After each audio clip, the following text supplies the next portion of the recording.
नमस्कार दोस्तों, आप सभी का स्वागत है आपके अपने यूट्यूब चैनल ट्रिकी नंबर 1 में। दोस्तों, इस वीडियो में हम लोग उत्तर प्रदेश पुलिस कांस्टेबल के लिए प्रैक्टिस सेट को यहाँ पर पढ़ने वाले हैं और यहाँ पर हम लोग हिंदी के प्रैक्टिस सेट को यहाँ पर सॉल्व करेंगे। ये प्रैक्टिस सेट उत्कर्ष का है, ठीक है। तो आप लोग यहाँ पर देखिएगा, यहाँ पर सबसे पहले आप लोग यहाँ पर पाठ्यक्रम देख लीजिएगा, ठीक है।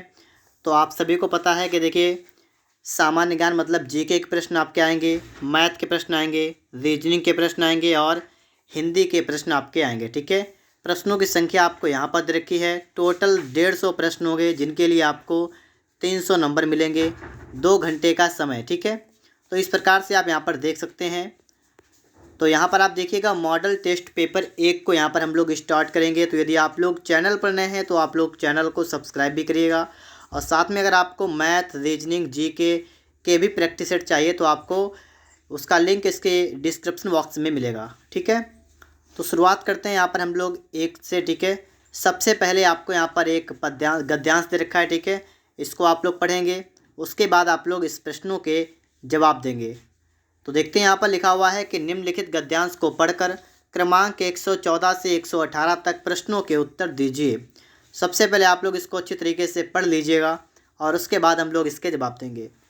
देखिएगा, संसार के सभी देशों में शिक्षित व्यक्ति की सबसे पहली पहचान यह होती है कि वह अपनी मातृभाषा में दक्षता से काम कर सकता है। केवल भारत ही एक देश है जिसमें शिक्षित व्यक्ति वह समझा जाता है जो अपनी मातृभाषा में दक्ष हो या ना हो, लेकिन अंग्रेजी में जिसकी दक्षता असंदिग्ध हो। आप लोग बात को समझ पा रहे हैं कि अपने लोग क्या होता है, यहाँ पर अंग्रेजी को ज़्यादा महत्व दिया जाता है अपनी मातृभाषा की अपेक्षा। संसार के अन्य देशों में सुसंस्कृत व्यक्ति वह समझा जाता है जिसके घर में अपनी भाषा की पुस्तकों का संग्रह हो और जिसे बराबर यह पता रहे कि उसकी भाषा के अच्छे लेखक और कवि कौन हैं तथा समय समय पर उनकी कौन सी कृतियाँ प्रकाशित हो रही हैं। भारत में स्थिति दूसरी है। प्रायः यहाँ घर में साज सज्जा के आधुनिक उपकरण तो होते हैं, किंतु अपनी भाषा की कोई पुस्तक या पत्रिका नहीं दिखाई पड़ती। आगे देखिएगा, यह दुर्वस्था भले ही किसी ऐतिहासिक प्रक्रिया का परिणाम है, किंतु वह सुदशा नहीं, दुर्वस्था है। और जब तक यह दुर्वस्था कायम है, हमें अपने आप को सही अर्थों में शिक्षित और सुसंस्कृत मानने का ठीक ठाक न्याय संगत अधिकार नहीं है। तो अब आप लोगों ने पैराग्राफ तो पढ़ लिया है, अब हम लोग इनके प्रश्नों के जवाब देखते हैं। तो देखिएगा, प्रश्न नंबर 114 आपका सभी का यहाँ पर लिखा हुआ है, अच्छे लेखक और कवि कौन हैं? वाक्य में रेखांकित पद का स्त्रीलिंग क्या होगा? कवि लिखा हुआ है, कवि। कवि का स्त्रीलिंग क्या होता है? आपसे पहला प्रश्न ये पूछा गया है। आप सभी को पता होगा, कवि का जो स्त्रीलिंग होता है वो होता है कवयित्री, ठीक है। तो चौथा ऑप्शन आपका यहाँ पर बिल्कुल सही है। क्या हो जाएगा? कवयित्री। अच्छी तरीके से देख लीजिएगा। इसके बाद अगला देखिएगा, भारत में स्थिति दूसरी है। वाक्य का भविष्यकालिक रूप क्या होगा? मतलब यही वाक्य अगर हम भविष्य काल में बनाएं तो कैसे लिखेंगे? भारत में स्थिति दूसरी है। तो ऑप्शन को देखते हैं, पहले में था दूसरी थी, फिर होगी, थी, है। तो भविष्य काल की बात करें तो लास्ट में गा गी गे आना चाहिए। तो इसके लिए दूसरा ऑप्शन करेक्ट होगा, ठीक है। भारत में स्थिति दूसरी होगी, ठीक है। अगला प्रश्न ये रहा, निम्नलिखित में से एक वचन है। आपको यहाँ पर एक वचन बताना है। तो यहाँ पर आप लोग देखेंगे, आपका यहाँ पर लिखा हुआ है कृतियाँ। तो कृतियाँ तो ढेर सारी हो गई। अन्य देशों, देशों मतलब कई देश हो गए। सुसंस्कृत व्यक्ति और अच्छे लेखक, तो अच्छे लेखक तो बहुवचन भी आपका हो सकता है। तो यहाँ पर एक वचन आपका होगा सुसंस्कृत व्यक्ति। क्या होगा? सुसंस्कृत व्यक्ति, ठीक है। आधुनिक उपकरण तो होते हैं। रेखांकित पद का विभक्ति रहित प्रयोग में बहुवचन रूप क्या होगा? मतलब जिसमें विभक्ति ना हो उसमें इसका प्रयोग हम लोग कैसे करेंगे? आपसे यहाँ पर ये पूछा गया है, ठीक है। मैं आपको उदाहरण दे रहा हूँ, ठीक है। उदाहरण देखिए, सुनिएगा। एक आपका उदाहरण है कि आधुनिक उपकरण खरीदा गया। बात को सुनिएगा, क्या मैंने आपसे कहा? आधुनिक उपकरण खरीदा गया, और दूसरा है आधुनिक उपकरण खरीदे गए। ठीक है, आधुनिक उपकरण खरीदा गया और आधुनिक उपकरण खरीदे गए। तो एक जगह पर ढेर सारे उपकरण हैं तो भी आपके लिए उपकरण आया है, और एक जगह पर सिर्फ एक। तो यहाँ पर कहने का मतलब है कि अगर विभक्ति रहित की अगर हम बात करेंगे तो उपकरण का बहुवचन जो आपका होगा वो उपकरण ही रहेगा। ठीक है, उपकरण का बहुवचन जो होगा वो उपकरण ही रहेगा विभक्ति रहित की अगर बात करें तो। आगे देखिए, आगे है कि वह सुदशा नहीं दुर्वस्था ही है। रेखांकित पद का अर्थ क्या है? सुदशा मतलब अच्छी दशा नहीं है, दुर्वस्था, दुर्वस्था का मतलब बेकार दशा है। तो यहाँ पर जो आपका बनेगा वो आपका बन जाएगा चौथा वाला, बुरी दशा है। ठीक है, दुर्वस्था का मतलब क्या होगा पैराग्राफ के अंतर्गत? बुरी दशा। इसके बाद आप लोग अगला प्रश्न यहाँ पर देखेंगे। ठीक है, अगला प्रश्न आपका है कि निम्नलिखित में से बिहारी हिंदी की बोलियाँ कौन सी हैं? बिहारी हिंदी की बोलियाँ अगर आपसे पूछी जाएंगी तो आप बताएंगे मगही, मैथिली, भोजपुरी। ठीक है, याद करिएगा, मगही, मैथिली, भोजपुरी, ये बिहारी हिंदी की बोलियाँ हैं। निम्नलिखित में से पश्चिमी हिंदी की बोली कौन सी है? पश्चिमी हिंदी की बोली कौन सी है? तो आपकी रहेगी ब्रज भाषा। ठीक है, ब्रज भाषा जो है ये पश्चिमी हिंदी की बोली है। ठीक है, ब्रज भाषा। और भोजपुरी जो है ये बिहारी हिंदी की बोली है, बिहारी हिंदी की। ठीक है, तो याद कर लीजिएगा कि पश्चिमी हिंदी की कौन सी है? ब्रज भाषा है। भोजपुरी जो है ये बिहारी हिंदी की बोली है। और यहाँ पर लिखा हुआ है अवधी, तो अवधी और छत्तीसगढ़ी, अवधी और छत्तीसगढ़ी ये है पूर्वी हिंदी की। ठीक है, पूर्वी हिंदी। तो तीनों को आप लोग अच्छे तरीके से याद कर लीजिएगा कि पश्चिमी हिंदी की ब्रजभाषा हो जाएगी, बिहारी हिंदी की भोजपुरी हो जाएगी, और पूर्वी हिंदी की हो जाएगी अवधी छत्तीसगढ़ी। ठीक है, और इसके अलावा अगर हम बात करें यहाँ पर तो भी आप समझ लीजिएगा, अगर हम पश्चिमी हिंदी की बात करें, पश्चिमी हिंदी की अगर हम बात करें तो इसके अंतर्गत कौन कौन सी भाषाएं हैं वो देखिएगा। इसके लिए मैं आपको ट्रिक बता रहा हूँ, KKBBH। ठीक है, क्या बता रहा हूँ? KKBBH। तो आप कैसे याद करेंगे? कैसे याद करेंगे? कन्नौजी। ठीक है, कैसे, कौन सी? कैसे आपकी कन्नौजी हो जाएगी, और कैसे हो जाएगी खड़ी बोली। ठीक है, कन्नौजी और खड़ी बोली। इसके बाद बी से आपकी हो जाएगी ब्रजभाषा, बी से आपकी हो जाएगी ब्रजभाषा, और बी से हो जाएगी बुंदेली। ठीक है, बुंदेली, और ऐसे आपकी हो जाएगी हरियाणवी। ठीक है, इस प्रकार से आप समझ सकते हैं, कन्नौजी, खड़ी बोली, ब्रजभाषा, बुंदेली और हरियाणवी। तो इस प्रकार से ये हो जाएंगी पश्चिमी हिंदी की बोलियाँ। अगर पूर्वी हिंदी की बात करें तो अवधी, छत्तीसगढ़ी, और इसके साथ साथ में बघेली, इसके साथ साथ में बघेली, ये हो जाएंगी पूर्वी हिंदी की। ठीक है, ये कौन सी हो जाएंगी? पूर्वी हिंदी की बोलियाँ ये आपकी हो जाएंगी। ठीक है, आगे देखते हैं। यहाँ पर आप देखेंगे लिखा हुआ है कि निम्नलिखित में से अल्प प्राण वर्ण कौन सा नहीं है? कौन सा अल्प प्राण नहीं है? तो अल्प प्राण देखिएगा, जैसे आपको पता है कि अगर आप मतलब अगर आप व्यंजन लिखें, जैसे होता है का, खा, गा, घा, अड़ा, ये लिखा हुआ है। तो अगर इसमें अगर हम देखें तो अल्प प्राण जो है आपका कौन सा होगा? तो पहला, तीसरा, पांचवा, ये आपके हो जाएंगे अल्प प्राण। ठीक है, तो आप यहाँ पर देखिएगा अल्प प्राण कौन सा वर्ण नहीं है। तो इनमें आपको ढूंढना है, तो आप ढूंढेंगे तो आपका यहाँ पर बन जाएगा तीसरा वाला। ठीक है, फ, ब, म। अगर ये का देखेंगे तो का वाला आपका होता है नंबर 1 पे होता है, 1, 3, 5, ये ढूंढिएगा। जा होता है चा, छा, जा, ये 3 पे होता है, या 5 पे होता है। ऐसे ही चा, डा, ठीक है, तो टा, ठा, डा। तो मतलब इस प्रकार से आपको ये सही मिल जाएंगे 1, 3, 5 पर। लेकिन जो आपका फा वाला है ना, पा, फा, तो फा गया ना, इसलिए ये वाला नहीं मिल रहा है। तो ये वाला आपका अल्प प्राण नहीं होगा। इसके बाद देखिएगा, यहाँ पर आपसे कहा गया है कि माटी कहे कुम्हार से तू क्या रौंदे मोए, एक दिन ऐसा आएगा मैं रौंदूंगी तोय। इसमें आपको छंद बताना है कौन सा है। तो छंद कैसे आप बता पाएंगे? आपको मात्राएं आनी चाहिए। मात्राएं चलिए हम लोग यहाँ पर आपको निकाल के दिखाते हैं। देखिएगा, जैसे माटी लिखा हुआ है तो माँ में भी 2 होंगी, टी में भी 2 होंगी। ठीक है, फिर का तो 1 होगी, और हे में 2 होंगी। को तो 1 होगी, माँ नहीं होगी, ठीक है। हा में होंगी 2 और रा में होगी 1। इसी प्रकार सा में कितनी होंगी 2 से। तो गिनिएगा 2 2 4 1 5 2 7 और 1 8 2 10 11 12 13। इसमें हो गए आपके 13 हो गए इधर।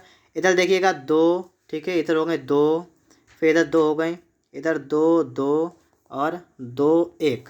तो इस तरफ 2 2 4 2 6 2 8 1 10 11, इधर हो गए 11। मतलब पहले वाले चरण में 13 मात्रा हो गई, दूसरे वाले में आपकी 11 मात्रा हो गई। अगर आप नीचे भी गिनेंगे तो नीचे भी यही कंडीशन रहेगी, इधर भी रहेंगे 13, इधर रहेंगे 11। तो आपको पता होना चाहिए कि अगर 13 11 हो तो क्या होता है। तो क्या होता है, तो दोहा होता है, ठीक है। दोहा के पहले और तीसरे वाले चरण में 13 13 मात्राएं होती हैं, दूसरे और चौथे चरण में 11 11 मात्राएं होती हैं, ठीक है।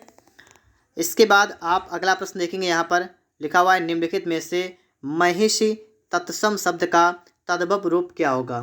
तत्सम का तद्भव आपको बताना है, तो महिष का होगा भैंस। क्या होगा, भैंस। तो अगर आपको नहीं पता था तो आप लोग यहाँ पर याद कर लीजिएगा। मानुष का होगा मनुष्य, मानुष का मनुष्य।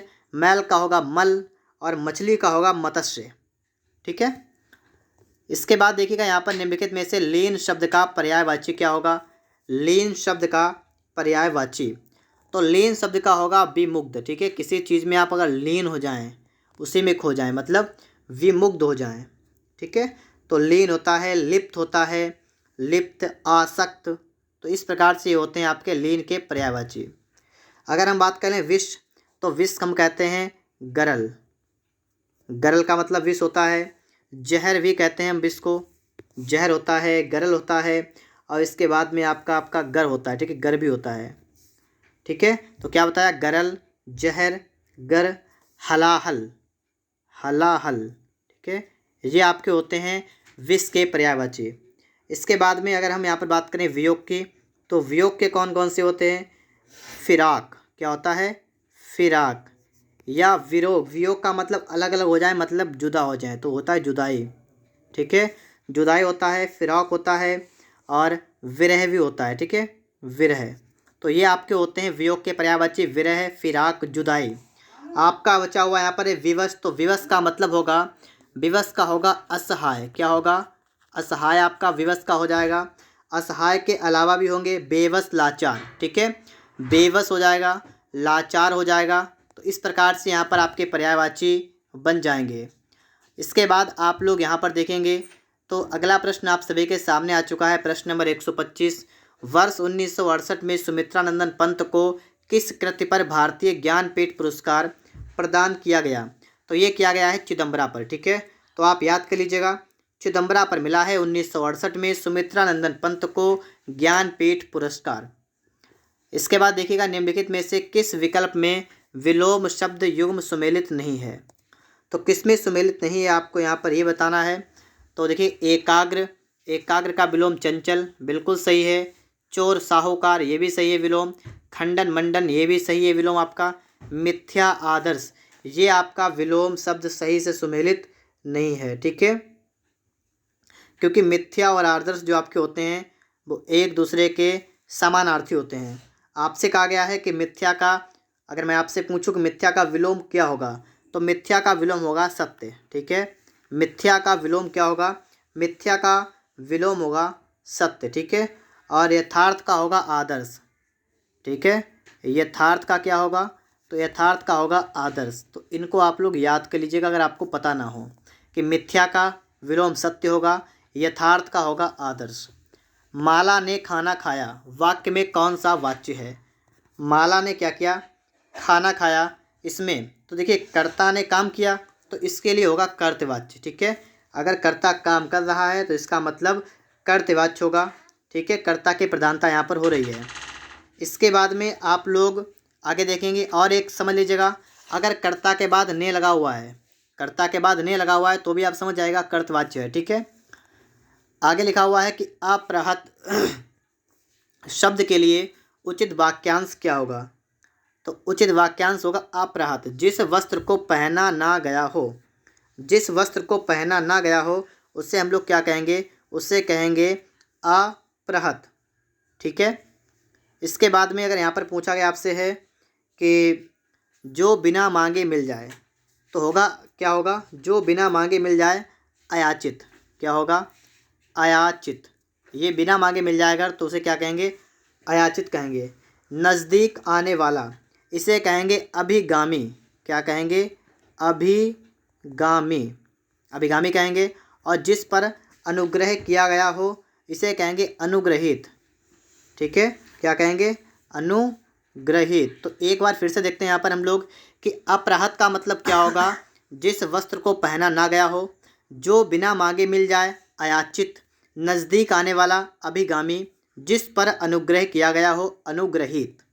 आगे देखिएगा, पास शब्द का अर्थ नज़दीक है, तो पास शब्द का अर्थ क्या होगा, पास का मतलब होता है निकट, नज़दीक। तो आपसे यहाँ पूछा गया कि पास का अर्थ क्या होगा, तो पास का अर्थ होगा बंधन। क्या होगा, बंधन। पास का अर्थ क्या होगा, बंधन। इसके बाद जीव, तो जीव मतलब प्राणी, पता है आप सभी को, जीव का मतलब प्राणी। और जल का मतलब क्या होता है, पानी। ठीक है, और हाथ पहाड़ी। तो अच्छी तरीके से आप यहाँ पर देख लीजिएगा। ठीक है, सब बता दिया मैंने आपको है। पास का मतलब नज़दीक और पास का मतलब बंधन, जीव प्राणी, जल पानी और हाथ पहाड़ी। आगे देखिएगा, निम्नलिखित में से अशुद्ध वाक्य का चयन कीजिए। अशुद्ध वाक्य जब आप यहाँ पर चयन करेंगे तो देखिएगा, अंकों का औसत अच्छा है, ये तो बिल्कुल सही है। दही खट्टा है, ये भी सही है। हमारे प्रदेश की जनता शांत है, ये भी सही है। अच्छा खाना आनंद की वस्तु होती है, ये आपका यहाँ पर अशुद्ध रहेगा। ठीक है, क्या रहेगा, ये अशुद्ध रहेगा। ठीक है, क्यों, यहाँ पर सही क्या होगा, तो अच्छा खाना आनंद की वस्तु होता है, ये होना चाहिए था। ठीक है, लिंग संबंधी अशुद्धि यहाँ पर लिखी हुई है, अच्छा खाना आनंद की वस्तु होता है। आगे देखिएगा, निम्नलिखित में से स्त्रीलिंग शब्द आपको यहाँ पर पहचानना है। स्त्रीलिंग कौन सा है, तो देखिए खटमल, बाज, उल्लू, दीमक। तो यहाँ पर जो है दीमक शब्द जो होता है ये सदैव स्त्रीलिंग होता है। दीमक शब्द जो होता है सदैव स्त्रीलिंग होता है। खटमल, बाज, उल्लू ये सभी पुल्लिंग होते हैं। ठीक है, अगर आपको ना पता हो पहले से तो आप लोग इसको अच्छी तरीके से याद कर लीजिएगा कि दीमक शब्द स्त्रीलिंग होगा, खटमल, बाज, उल्लू ये सभी पुल्लिंग होंगे। निम्नलिखित में से एक वचन शब्द है। एक वचन शब्द आपको यहाँ पर बताना है। तो एक वचन देखिएगा, खटास, रोम, भाग्य, लोन, लोग। तो यहाँ पर जो आपका खटास है ना, खटास आपका एक वचन शब्द होगा। खटास आपका एक वचन। रोम, भाग्य, लोग ये सभी कैसे होंगे, ये सभी बहुवचन होंगे। ठीक है, बहुवचन। तो यहाँ पर भी आप लोग समझ गए होंगे। उसने सारी बातें प्रेम से की, वाक्य में प्रयुक्त कारक कौन सा है, उसने सारी बातें प्रेम से की। तो यहाँ पर आपका क्या करेक्ट होगा, यहाँ पर तो यहाँ पर आपका होगा उसने सारी बातें प्रेम से की। प्रेम से, कर्ता ने कर्म को कर्ण से, तो यहाँ पर कर्ण कारक होगा। ठीक है, अगर आपने कारक चिन्ह याद किए हैं, कर्ता ने कर्म को कर्ण से द्वारा, से या के द्वारा, संप्रदान को के लिए, तो इस प्रकार से अगर आपने पढ़ा है तो आपको पता होगा यहाँ पर। ठीक है, कर्ण कारक आपका यहाँ पर आपका बन जाएगा। ठीक है, अगर कहीं पर के साथ हो, के साथ या के द्वारा या से, इस प्रकार से किसी के द्वारा कोई काम किया रहा हो किसी के साथ, ठीक है, या से हो, तो आप समझ जाएगा वहाँ पर आपका कर्ण कारक हो जाएगा। सावित्री गीत गा रही है, वाक्य में कौन सा काल है। सावित्री गीत गा रही है, गा रही है मतलब काम लगातार जारी है। और जब भी कोई काम लगातार जारी होता है तो इसका मतलब है पूरा नहीं हुआ है, तो अपूर्ण है वर्तमान काल। ठीक है, क्या हो जाएगा, अपूर्ण वर्तमान काल। ठीक है, तो आप समझ आएगा जहाँ पर आपका रहा है हो, रही है, रहे हैं, कुछ भी ऐसा हो तो आप समझ आएगा वहाँ पर आपका अपूर्ण वर्तमान काल हो जाएगा। निम्नलिखित में से आपसे कहा गया शुद्ध शब्द कौन सा है। अगर हम शुद्ध की बात करें तो यहाँ पर आपका जो करेक्ट आंसर बनेगा वो आपका बनेगा नूपुर, मतलब ये वाला आपका बिल्कुल करेक्ट है, नूपुर, ये शुद्ध है। और अगर बात करें यहाँ पर ये प्रकोपित, तो प्रकोपित नहीं होता है, ये होता है प्रकुपित। ठीक है, अपनी कॉपी पर नोट कर लीजिएगा अगर आपको पता ना हो। पुरस्कार नहीं होता है, क्या होता है, इस प्रकार से होता है पुरस्कार। कैसे होता है, इस प्रकार से होता है पुरस्कार। और आगे लिखा प्रणयनी, तो ये नहीं होता है, ये आपका होता है प्रणयिनी। ठीक है, तो ये मैंने आपके सामने लिख दिए हैं। प्रकोपित का होता है प्रकुपित। पुरस्कार में शाह आपका कैसा होता है, आधा शाह, इस प्रकार से होता है सपेरा वाला। नूपुर बिल्कुल सही है। अपर्ण ये नहीं होता है। आगे देखिए, निम्नलिखित में से किस विकल्प में अभी उपसर्ग का प्रयोग नहीं हुआ है। तो अभी उपसर्ग का उपयोग इनमें से किस में नहीं हुआ है। तो देखिए अभ्यास, अभ्यास है। अगर आप इसको देखेंगे तो आपका क्या हो जाएगा, अभी प्लस आस, ये जो आपका है ये हो जाएगा अभी, इसमें लगा हुआ है, प्लस हो जाएगा आस, तो अभ्यास हो जाएगा। ठीक है। अगर इसको अभीप्सित तो हो जाएगा अभी प्लस ईप्सित, तो ये भी सही है। अभी प्लस आगत, और अभीत में आ प्लस भीत, तो इसमें सिर्फ आ है, आ अभी नहीं है। ठीक है, सिर्फ आ है, इसलिए आपका चौथा वाला यहाँ पर करेक्ट आंसर बन जाएगा। खर्राटा शब्द में कौन सा प्रत्यय जुड़ा हुआ है। खर्राटा की अगर हम बात कर लें, ठीक है, तो खर्राटा आपका हो जाएगा खर्र प्लस आटा। क्या हो जाएगा, खर्र प्लस आटा। तो यहाँ पर जो आपका उपसर्ग है ना, प्रत्यय, कौन सा प्रत्यय है, आटा आपका यहाँ पर प्रत्यय लगा हुआ है। निम्नलिखित में से किस विकल्प में गुण स्वर संधि है।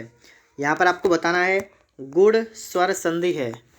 तो मनोदशा अगर आपका यहाँ पर है, इसका अगर हम विच्छेद कर लें तो मनो का हो जाएगा मनः, मनः प्लस दशा। अब आप बता सकते हैं यहाँ पर विसर्गें लग गई हैं, इसका मतलब ये हुआ विसर्ग संधि यहाँ पर आपकी हो जाएगी। ग्रीष्म ऋतु, इसका मतलब है ग्रीष्म अलग हो जाएगा।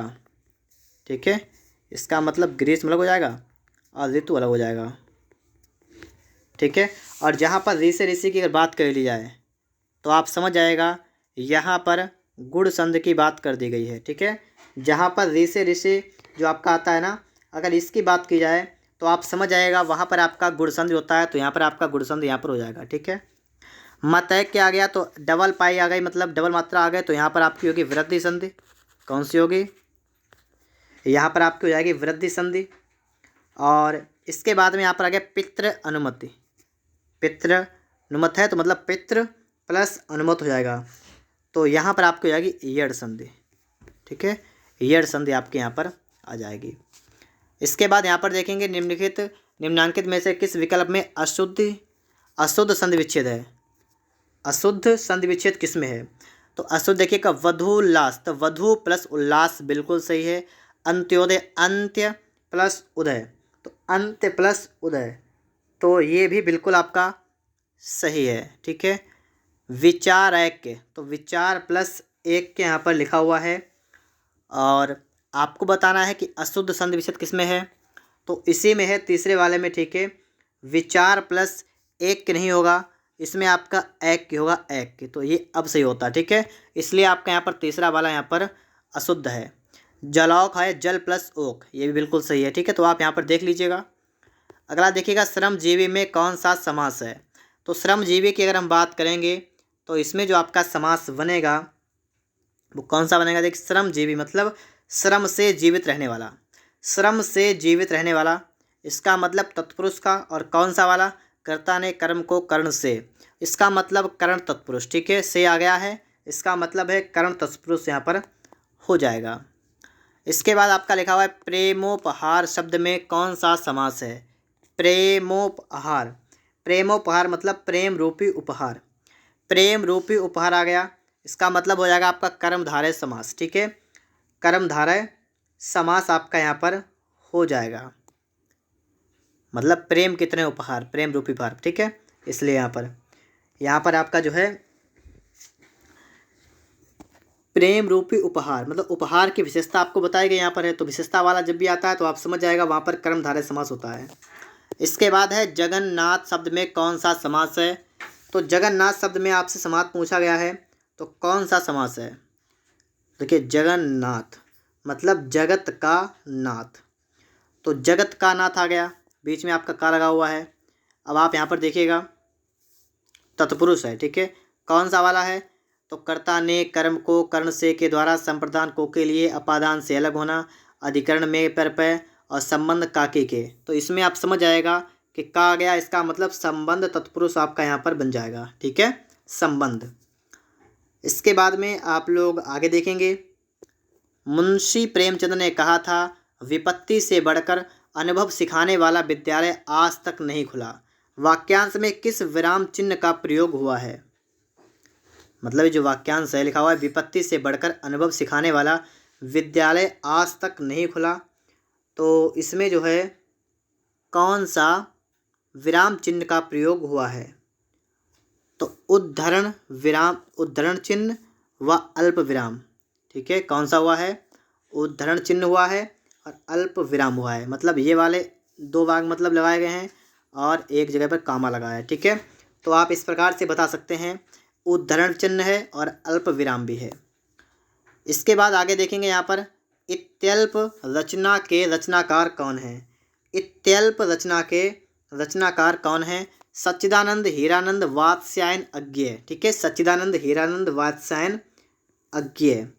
आगे देखिएगा, नहीं पराग नहीं मधुर मधु नहीं विकास ई काल अली कली ही सौ विंध्यों आगे कौन हवाल। प्रस्तुत पंक्ति में अलंकार बताइएगा, अलंकार कौन सा होगा? इसमें अन्योक्ति अलंकार है। ठीक है, कौन सा है? अन्योक्ति अलंकार यहाँ पर है। निम्नलिखित में से जैनेन्द्र कुमार को किस उपन्यास पर साहित्य अकादमी पुरस्कार प्रदान किया गया? जैनेन्द्र कुमार को जो मिला है वो मिला है मुक्ति बोध पर। ठीक है, किस पर मिला है? मुक्ति बोध पर मिला है। ठीक है, 1966 में 1966 में दिया गया। यहाँ कोई आ रहा है वाक्य में प्रयुक्त सर्वनाम कौन सा है? कोई आ रहा है, तो कोई आ रहा है ना, तो यहाँ पर आपको बताना है कि इसमें कौन सा सर्वनाम है। अनिश्चयवाचक सर्वनाम, मतलब उसके बारे में नहीं पता, आपने कोई कह दिया। मतलब समझिए, कोई आ जाए, कुछ आ जाए, ठीक है, कुछ, कोई, कुछ, किसी, तो आप समझ आएगा। कोई, कुछ, किसी आ जाए तो इसका मतलब अनिश्चयवाचक सर्वनाम होगा। कौन सा होगा? अनिश्चयवाचक सर्वनाम। गरिमा थोड़ा कपड़ा लेकर आई, वाक्य में प्रयुक्त विशेषण कौन सा है? अब यहाँ पर बात की गई है थोड़ा कपड़ा, थोड़ा कपड़ा लेकर आए, तो इसमें देखिएगा विशेषण है, और विशेषण कौन सा रहेगा? तो देखिए संख्यावाचक तो आपका होगा नहीं, क्योंकि आप गिन तो सकते नहीं हैं। माप है यहाँ पर, माप, और थोड़ा कपड़ा है, इसका मतलब अनिश्चय परिमाणवाचक विशेषण होगा। ठीक है, थोड़ा कपड़ा कहा गया है, इसीलिए यहाँ पर अनिश्चय वाला आपका यहाँ पर बन जाएगा। नाक का बाल होना मुहावरे का उचित भावार्थ किस विकल्प में है? नाक का बाल होना, किसी का प्रिय व्यक्ति होना, किसी का प्रिय व्यक्ति होना। ठीक है, नाक का बाल होना। और इसके बाद में आपका यहाँ पर लिखा हुआ है कि जानबूझकर विपत्ति मोल लेना, यह अर्थ निम्नलिखित में से किस मुहावरे से संबंधित है? जानबूझकर क्या करना? विपत्ति मोल लेना, तो ये है ओखली में सिर देना। ओखली में सिर देने का मतलब है जानबूझकर विपत्ति मोल लेना। तो इस प्रकार से हमने यहाँ पर जो है हिंदी के जितने प्रश्न आपके पेपर में आते हैं उन प्रश्नों को यहाँ पर कंप्लीट किया है। अगर आप सभी को वीडियो पसंद आया है तो आप लोग वीडियो को लाइक कर दीजिएगा, और यदि आप लोग चैनल पर पहली बार आए हैं तो आप लोग चैनल को सब्सक्राइब भी कर लीजिएगा।